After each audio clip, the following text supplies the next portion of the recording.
하나님께서 우리에게 주시는 말씀 로마서 6장 3절과 4절의 말씀입니다. 무릇 그리스도 예수와 합하여 세례를 받은 우리는 그의 죽으심과 합하여 세례를 받을 줄을 알지 못하느냐. 그러므로 우리가 그의 죽으심과 합하여 세례를 받음으로 그와 함께 장사되었나니 이는 아버지의 영광으로 말미암아 그리스도를 죽은 자 가운데서 살리신과 같이 우리로 또한 새 생명 가운데서 행하게 하려 함이라. 광고를 하나 빼먹었습니다. 생명의 삶 수료와 다니엘 기도의 참석에 감사해서 조세영 장로님과 양혜영 권사님 가정에서 오늘 떡을 내시겠다고 했습니다. 그러면서 우리 아이들은 떡을 안 좋아할까요? 그럼 제가 빵까지 준비를 하겠습니다. 그래서 아이들을 위해서는 빵, 어른들을 위해서는 떡이 준비되었습니다. 우리 식구들을 사랑하는 마음이 너무 큰데, 네, 박수로, 감사합니다. 장로님 권사님 제가 박수 치라고 얘기 안 했는데 이렇게 먹을 게 하나, 박수 받기 원하시는 분 다음 주에 또 그래서 코로나라 식사가 안 된다 하시니까 이제 그 마음이 그러셔서 내가 그러면 떡을 준비하겠습니다. 아이들을 또 생각해서 그러면 빵까지 해야 될까 이렇게 너무너무 감사를 드립니다. 네. 말씀의 제목은 세례는 결혼식이다. 아마 이런 제목은 아마 여러분이 처음 들어보셨을 겁니다. 우리는 오늘 박송주 학생의 세례식과 오미듬 학생의 입교식을 거행합니다. 송주는 모태신앙이에요. 근데 어린 시절에 순복음교회를 다니다 보니까 거기에는 이제 교단의 법에 따라서 유아 세례가 없습니다. 유아 세례가 없고 대신에 헌화식이 있습니다. 그래서 세례를 받지 못했기 때문에 이제 오늘 세례식을 하는 것이고, 우리 믿음이는 이제 유아 세례를 받았기 때문에 본인의 믿음의 고백에 따라서, 그전에는 부모님의 믿음에 따라서 유아 세례를 받았지만 이제 성인이 되어서 자신의 믿음의 고백을 하는 오늘 입교회식, 교회에 들어오는 예범교회 가족이 되는 그런 예식을 하게 되는 겁니다. 자, 세례가 뭡니까? 여러분, 세례가 뭐죠? 제가 주보에 답을 줬잖아요. 세례는 결혼식입니다. 이렇게 답을 하면 됩니다. 목사님 왜 세례가 결혼식이 되죠? 첫째, 자, 여러분 결혼하려면 어떻게 돼요? 고백을 해야 됩니다. 인숙 씨, 당신을 사랑합니다. 저와 결혼해 주세요. 이렇게 사랑의 고백을 하면서 프로포즈를 해야 결혼을 할 수 있는 겁니다. 제가 이걸 했을까요? 여러분의 상상에 맡기겠습니다. 네, 이 고백이 없이, 이런 사랑의 고백과 프로포즈 없이 어떤 그런 사건이나 또 누구의 강요에 의해서 도피처로 어쩔 수 없이 결혼을 하면 그 결혼이 굉장히 좀 불행한, 굉장히 좀 힘들어하는 그런 결혼 생활을 영위해가는 것을 보게 됩니다. 행복한 결혼이 되려면 두 사람이 서로 사랑한다고 하는 이 고백이 있을 때에 행복한 결혼이 지속되는 것을 보게 됩니다. 결혼처럼 세례도 고백이 있어야 성립이 됩니다. 예수님께서 마태복음 16장 13절에 보면 빌립보의 그 가이사랴 지방에 가서 제자들에게 묻습니다. 야, 사람들이 나를 누구라고 하더냐? 예수님, 세례 요한이라고 하던데요. 예수님, 엘리야라고도 하던데요. 또 어떤 사람은 에레미야라고도 하고요. 선지자 중에 하나라고도 합니다. 자, 너희는 나를 누구라고? 사람들은 나를 누구라고 해요? 그래? 그러면 너희들은 너는 나를 누구라고 생각을 하느냐? 그러니까 성질 급한 베드로가 주님은 그리스도시요 살아계신 하나님의 아들입니다.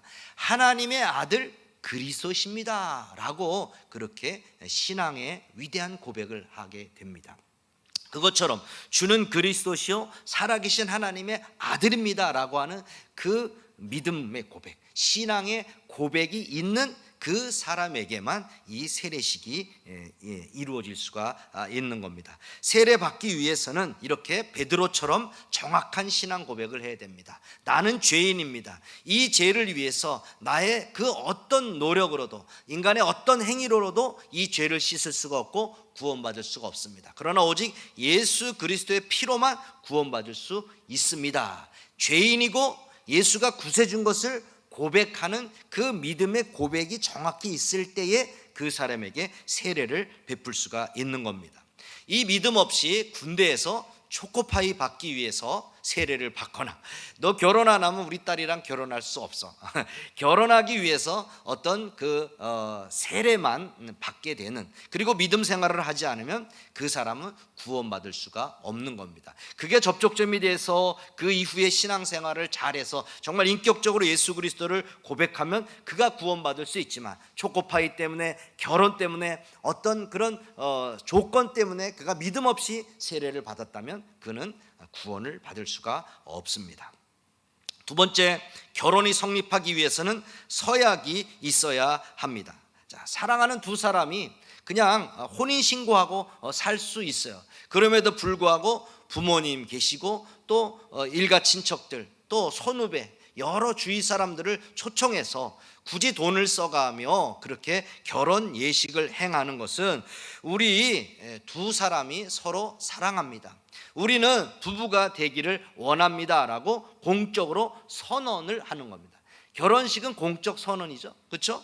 세례도 마찬가지예요. 세례식은 신랑 대신 예수님과 우리가 결혼하는 겁니다. 그냥 예수님을 나의 구세주로 믿고 내 가슴에 그냥 새기며 혼자 신앙생활할 수 있지만, 많은 사람 앞에서 이 세례 예식을 통해서 나는 예수님을 나의 구세주로 믿습니다, 영접했습니다 라고 공적으로 그렇게 선언을 하는 겁니다. 내 믿음을 고백하는 거죠.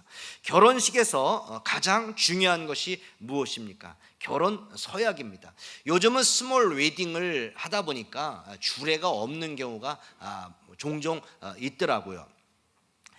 주례가 없다라고 하는 것은 좋게 얘기하면 심플해서 좋아요.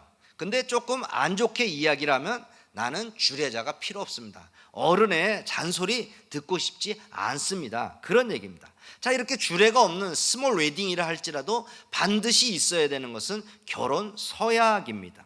나 이경찬은 그대 장윤선 양을 하나님께서 그 기쁘신 뜻대로 짝지어주신 아내로 믿고 그리스도께서 그의 몸된 교회를 돌보신 같이 한평생 성경의 가르치심대로 사랑하고 존중히 여겨 이제 허락하신 새 가정의 믿음의 도리와 섬김의 덕이 지켜지도록 남편된 본분을 다할 것을 하나님 앞과 여러 증인들 앞에서 엄숙히 서약합니다. 2020년 11월 28일 신랑 이경찬. 결혼 서약. 나 장윤성은 그대 이경찬 씨를 하나님께서 그 기쁘신 뜻대로 짝지어주신 남편으로 믿고 그리스도께서 가르쳐주신 교훈을 따라 교회의 머리 되신 그리스도를 알고 그 은혜의 풍성함을 따라 내게 주어진 어떠한 상황에서도 순종하고 인내하며 그대에게 기쁨과 소망을 주는 아내가 될 것을 하나님과 모든 증인들 앞에서 서약합니다. 2020년 11월 28일 신부 장윤선. 제가 제자훈련 시켰던 그 가정의 아들이 결혼을 해서 줌으로 결혼 예비학교를 했고, 이제 내일 저녁에 마지막 결혼 예비학교를 하면서 과제로 내준 샘플로 결혼 서약을 한번 너희들이 이것을 바탕으로 해서 만들어 보라고 준 다음 주 토요일에 결혼식에 주례를 서게 되는 그 부부의 서약서입니다. 세례식도 마찬가지입니다. 우리가 신랑 대신 그 예수님 앞에서 우리의 믿음을, 살아계신 하나님 앞에서 여러 교우들 앞에서 이제 잠시 후에 손을 들고 내 믿음을 고백할 겁니다. 교회의 전통에 따라 우리가 오른손을 들고 왼손을 들기도 하고 손을 들고 합니다만, 사실은 저는 가슴에 손을 얹고 두 손을 얹고 그렇게 서약을 하면 더 은혜로울 것 같습니다. 우리가 오늘 사용할 세례와 입교 서약인데 첫 번째만 틀리고 두 번째부터는 다 같기 때문에 또 한번 제가 읽어 드리겠습니다. 입교 서약. 저는 유아 세례를 받을 때 부모님들이 대신하였던 신앙 고백과 서약을 이제는 장성하여 제 자신의 것으로 삼고 성실히 지켜야 할 것으로 확신합니다. 입교한 분들은 이걸 했었고, 다음부터 이제 세례하신 분들은 요 부분을 했을 겁니다. 저는 하나님 앞에 죄인으로서 당연히 그의 진노를 받을 만하나 하나님의 크신 자비하심으로 구원 얻을 것밖에 다른 소망이 없는 자인 줄 믿습니다. 저는 주 예수 그리스도가 하나님의 아들 되심과 죄인의 구주 되시는 줄을 믿으며 복음에 말한 바와 같이 구원하실 일은 다만 예수 그리스도뿐이신 줄 알고 믿으며 그분만을 의지하기로 서약합니다. 저는 지금 성령의 은혜만 의지하고 그리스도를 따르는 자가 되어 그리스도를 좇는 자가 되어 가르침 그대로 힘써 행하며 모든 죄를 버리며 그의 가르침과 모범을 따라 살기로 서약합니다. 저는 교회의 관할과 지리에 복종하고 그 청결함과 화평함을 위하여 힘쓰기로 서약합니다. 자, 이렇게 세례와 입교식을 통해서 많은 교인들 앞에서 서약을 합니다. 이렇게 세례와 입교식을 저는 결혼 주례를 설 때 시간이 있으면 이 서약서를 본인이 읽게 하고 사인까지 하게 합니다. 그리고 이렇게 말합니다. 신랑, 여기 많은 증인 앞에서 서약을 했고 사인까지 했으니까 책임지시오, 약속을 지키시오. 그래서 단디에라, 제가 이제 이렇게 부산에 있을 때는 그렇게 약조를 받습니다. 세례와 입교도 마찬가지야. 오늘 두 분이 이제 서약을 한단 말이죠. 그러면 그 약속, 많은 증인, 우리 예본 공동체, 우리 가족들 안에서 서약을 했기 때문에 그 약속을 지키도록 노력하시길 바랍니다. 여러분은 증인이시기 때문에 이 아이들이, 이 학생들이 믿음을 지켜나갈 수 있도록 옆에서 권면하고 세워주고 노력을 해야 되는 것입니다. 마지막 세 번째, 결혼은 가족입니다. 자, 이렇게 결혼 서약을 하고 이제 두 사람이 부부가 되었음을 공포하노라, 성혼 선포를 하죠. 그리고 나면 이제 축가를 하게 됩니다. 그리고 이제 결혼 예식을 마쳤어요. 그럼 이제 신랑 신부가 행진을 하기 전에 뭘 해야 되죠? 결혼해 보신 분들? 예, 저는 양가 부모님 앞에 인사를 하게 됩니다. 자, 신랑 신부, 자, 먼저 이제 아버님 어머님을 보게 하고, 자, 차려 경례, 자, 이제까지 키워주셔서 감사합니다. 자, 그렇게 이제 인사를 하는데, 이제 철이 없는 이제 신랑 같은 경우에 이제 90도 폴도 이렇게 절을 합니다. 그거 가지고 되겠나? 큰절해. 그러면 이제 큰절을 이제 하게 됩니다. 그리고 서로 안아주세요라고 합니다. 그러면 이제 우리 엄마한테는 이렇게, 아가야, 우리 가정에 들어와줘서 고마워, 잘 살자 하고 안아주세요 하고, 이제 사위 같은 경우에, 이제 신랑 신부 측의 사위 같은 경우에 잘 부탁하네 이 사람아, 그렇게 인사를 하도록 합니다. 가족이라는 것이죠. 그러니까 결혼에 있어서 가장 중요한 것은, 가장 중요한 것 중에 하나는, 결혼은 가문의 만남입니다. 가족과 가족의 만남입니다. 자, 서로 결혼식을 하면서, 자, 나는 신랑은 좋은데 신랑 부모님은 싫어요. 나는 당신하고만 살 거예요. 나는 당신만 사랑해요. 당신 가정에 좀 부족한 사람이 있는데 나는 신랑 신부 부모님만 사랑하고 난 그 부분 때문에 나 그 부분을 보기 싫어요 라고 한다면, 제가 구체적으로 예를 들지는 않겠습니다. 그렇다고 하면 그 결혼은 성립될 수가 없잖아요. 그 사람을 택해서 결혼한다고 하는 것은 그 신랑 신부의 부모님, 형제 자매, 일가친척 그 모두를 나의 가족으로 삼겠다고 하는 그 선언이죠. 그 결단이죠. 그게 바로 결혼이라고 하는 겁니다. 그러니까 우리가 지난주에 말씀을 드린 대로 여기서 세례를 받는다라고 하는 것은 우리 예범 공동체의 한 가족이 된다는 얘기입니다.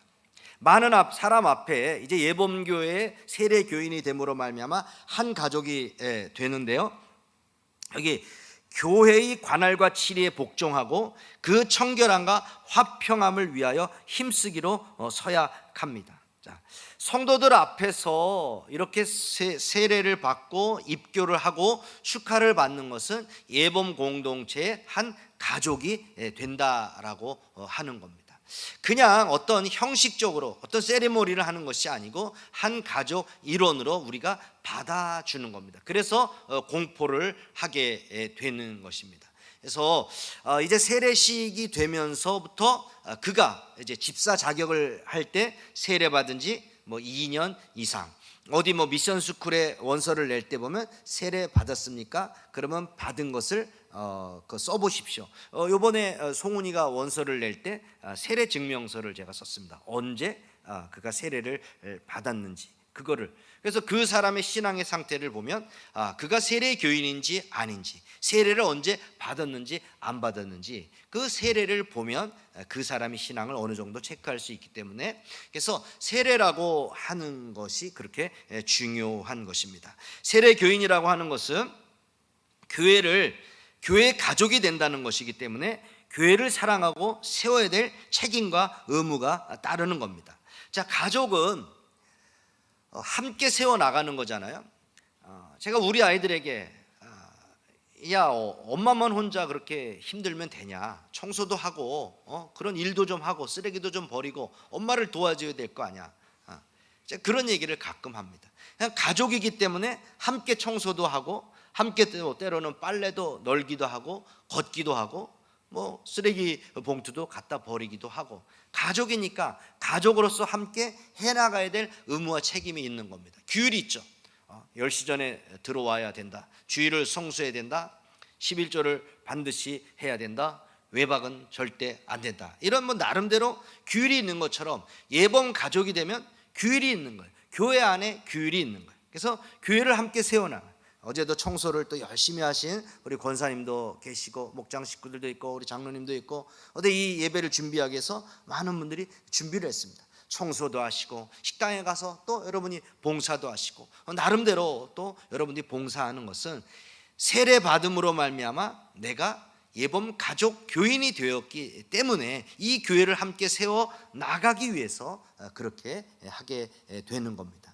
세례 받지 않으면 중요한 일을 맡길 수가 없죠. 작은 일은 맡길 수가 있을 겁니다. 그러나 세례받지 않은 그 사람, 믿음의 신앙 고백이 확실하지 않은데 어떻게 중요한 교회 일을 맡길 수가 있겠습니까? 그래서 어떤 교회들은 세례받지 않으면 어떤 교회, 심한 교회는 생명의 삶까지 하지 않으면 아예 특송조차 세우지 않는 그런 교회도 있습니다. 다 그와 같은 이유 때문에 그런 것입니다. 자, 그러면 이제 결론적으로 세례받은 자가 어떻게 살아야 되겠습니까? 세례는 고백이 있어야 된다. 세례는 서약을 해야 된다. 세례는 한 가족이 되는 것이다. 그러면 결론적으로 어떻게 살아가야 되는가? 오늘 본문을 보면 세례가 무엇인지, 세례받은 자가 어떻게 살아야 되는지 나와 있습니다. 3절 한번 보시겠습니다. 무릇 그리스도 예수와 합하여 세례를 받은 우리는 그의 죽으심과 합하여 세례를 받은 줄을 알지 못하느냐? 그러므로 우리가 그의 죽으심과 합하여 세례를 받음으로 그와 함께 장사되었나니, 거기까지요.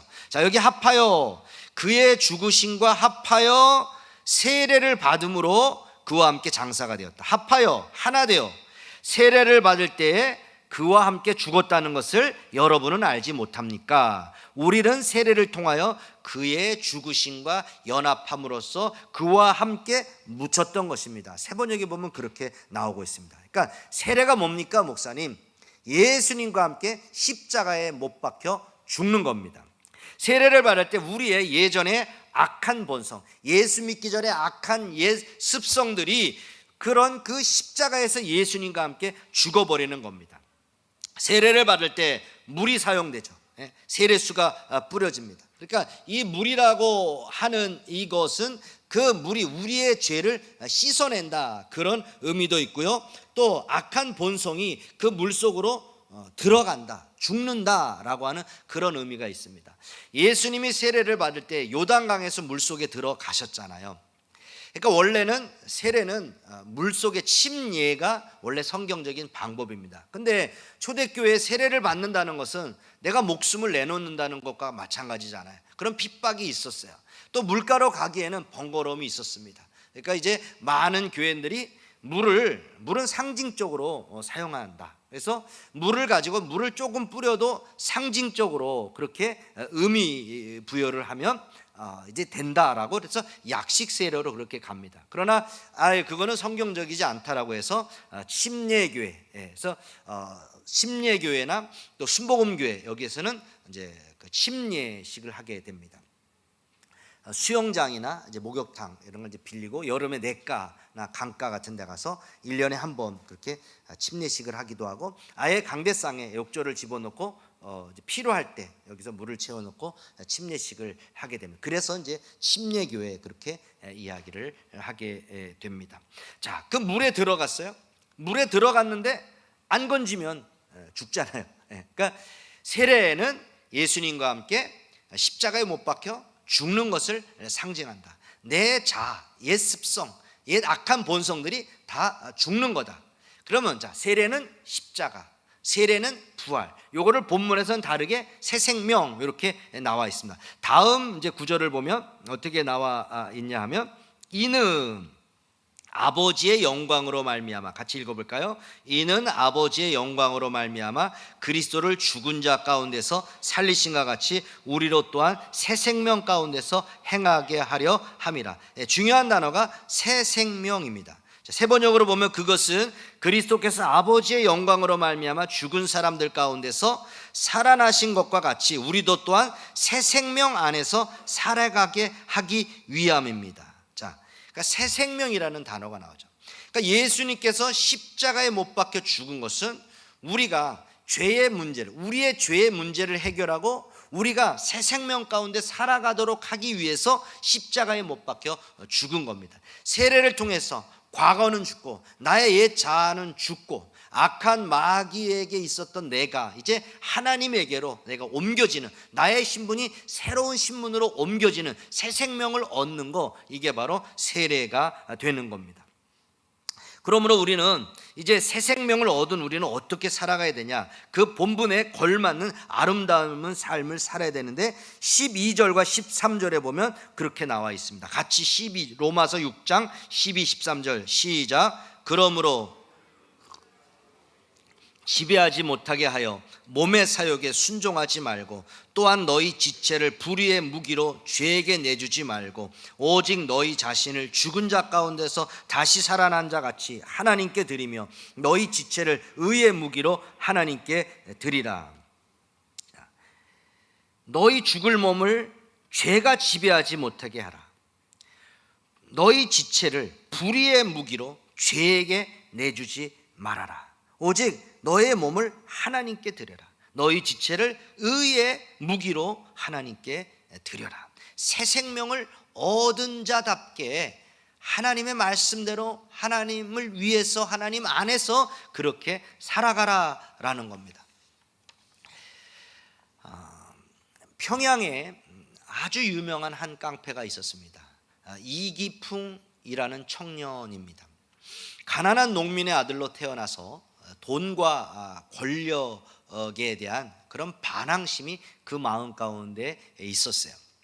어느 날 한 선교사가 와서 예수 믿으라고 복음을 전하는데, 그가 우리나라를 집어삼키려는 음흉한 계교를 가지고 있다라고 생각을 해서 그에게 예수 믿으라고 하는 그를 핍박을 하는데 돌을 들어서 던졌는데 그만 턱에 맞아가지고 이 턱이 굉장히 많이, 마포 삼열 선교사님이십니다. 그래서 굉장한 피를 흘리고 쓰러지는 손상을 입었는데, 그 밤에 예수님께서 나타나서 기풍아 기풍아 내가 왜 나를 핍박하느냐, 너는 나를 위해서 사용될 크게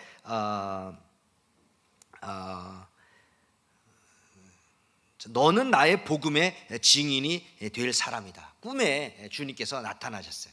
근데 놀래서 깼지만, 그러나 즉시 마포 삼열 선교사님에게 가서 자신의 죄를 고백하고 무릎을 꿇지를 않았어요. 그러다가 청일전쟁이 나서 나라가 어려우니까 원산으로 그가 이제 잠깐 피신해 있게 됩니다. 원산에 갔는데 이제 수알렌 선교사님이 또 복음을 전합니다. 이기풍을 보고 죄를 회개하고 예수를 믿으라라고 그렇게 큰 소리로 외쳤을 때 거기서 그가 회심을 하게 됩니다. 무릎 꿇고 죄를 회개하고 예수님을 영접합니다. 그리고 즉시 이제 평양으로 가서 마포 삼열 선교사님에게 죄송하다고, 잘못했다고 또 무릎을 꿇고 회개를 하게 됩니다. 29세 때였는데 1894년입니다. 그리고 이제 평양 시내를 다니면서 그도 복음을 전하는데, 평양 장대연교에서 1909년 9월 이제 조선의 그 동묘회에서 목사 안수를 최초 한국에 7명 세례를 줄 때 거기에 이기풍 목사님이 있었습니다. 그리고 그가 어디로 가냐 하면 어디로 갈까요? 제주도로 갑니다. 그래서 그 당시에는 선교사라고, 제주도가 너무 가기가 힘들었기 때문에 선교사라고 합니다. 그가 제주도에 가서 그 당시 그 1900년대 초에 그 1907년 그 당시에 복음을 전할 때에 얼마나 힘들었습니까? 그가 복음을 전하면 역시 그를 두들겨 팹니다. 교회를 지면 역시 그가 예전에 교회를 건축할 때 마포 3년 선교사가 성전을 건축할 때 깡패들을 데리고 가서 다 부셔버렸거든요. 교인들이 우리 가만히 있지 맙시다, 우리 함께 대듭시다라고 했을 때 그냥 내버려 두라고 그렇게 했을 때 이 마포 3년 선교사님이 이제 마 선교사라고 평양 시내 그 인품에 사람들이 감동을 해서 복음이 이렇게 잘 전해지게 되었는데, 역시 그 심은대로 그가 그렇게 많은 핍박을 받게 되지만 그때 자신의 그 심은대로 거둔다고 하는 그 생각 속에 그가 그렇게 묵묵히 인내하면서 복음을 전하게 돼서 오늘날 제주도에 가면 참 많은 그런 복음의 역사가 제주도에 일어난 것을 보게 됩니다. 사랑하는 여러분, 예수님을 믿고 세례를 받으며 이렇게 옛 성품은 죽고 새로운 피조물, 새 생명을 얻어 새로운 사람으로 살아가게 되는 것입니다. 이제 오늘 세례받는 여러분, 이제 새 생명 가운데 살아가시기를 바랍니다. 이전 것은 지나갔으니 보라 새 것이 되었도다. 오늘 세례 받을 때도 또 정말 성령의 역사하심으로 말미암아 예수 그리스도를 깊이 만나고 정말 눈물로 고백하는 그런 역사가 있었으면 좋겠습니다. 두 사람 여러분은 구경하지 마시고 이 두 사람을 오늘 한 식구로 받아주잖아요. 나도 함께 정말 그 자리에서 세례 받는다. 우리가 제 세례는 받지 못하지만 정말로 그 자리에 내가 있다라고 생각을 하면서 그 믿음의 고백을 같이 해주시고 정말 저들이 믿음 안에 자라날 수 있도록 그렇게 함께 이 세례식에 참여해 주셨으면 좋겠습니다. 자, 세례수가 머리에 뿌려지면서 우리의 옛 본성은 완전히 죽어버렸습니다. 그리고 우리의 소유권이 이제 하나님께로 옮겨졌습니다. 완전히 옮겨져 버렸습니다. 그러므로 우리는 이제 주님의 거룩한 백성된 새로운 신분답게 합당한 거룩한 삶을 살아가야 되는 것입니다. 세례가 무엇이냐? 세례는 결혼 예식이다. 세례는 고백이 있어야 된다. 세례는 선언, 서약이 있어야 된다. 세례는 가족이 되는 것이다. 하나님 아버지 감사합니다. 우리가 세례에 대한 말씀을 들었습니다. 이제 예봄 하나님 안에서 믿음으로 잘 자라났던 우리 믿음이와 송주가 입교와 세례를 합니다. 이 시간 함께하여 주옵소서. 예수님 이름으로 기도합니다. 아멘.